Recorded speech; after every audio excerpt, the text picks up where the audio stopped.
யார் குட்டிமா உன் ஸ்கூல்ல இவ்வளோ முடியோட? புது மிஸ்.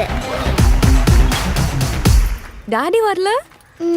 டாடி வന്നില്ല. இனி மம்மி ஞானே வரும். இந்த கதையை பத்தி சொல்லணும் அப்படின்னா புருஷன் பொண்டாட்டினாலே சண்டை வரதானே செய்யும். அதுவும் உள்ளூர் சண்டையிலிருந்து உலக சண்டை வரைக்கும் போட்டி போட்டு ஜெயிச்ச பொண்டாட்டி கிட்ட புள்ள எப்படி வளர்க்கணும்னு சண்டைக்கு நின்னா சொல்லவா வேணும் யாரு ஜெயிப்பாங்கன்னு. கதையோட ஆரம்பத்துல மல்யுத்த வீராங்கனையான கதையின் நாயகி தன்னுடைய தொடர் வெற்றியால தன்னுடைய கோச்சோட பொறாமையை சம்பாதிக்கிறாங்க. அதோட விளைவா இவளுங்களெல்லாம் இப்படித்தான் செய்யணும், வச்சு செய்யணும்.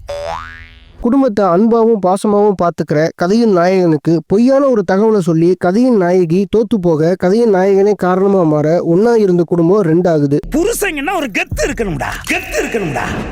ஒரு நிமிஷம், வீட்டை திறந்து போட்டு தூங்காதீங்க, நாய் உள்ள வந்துடும்.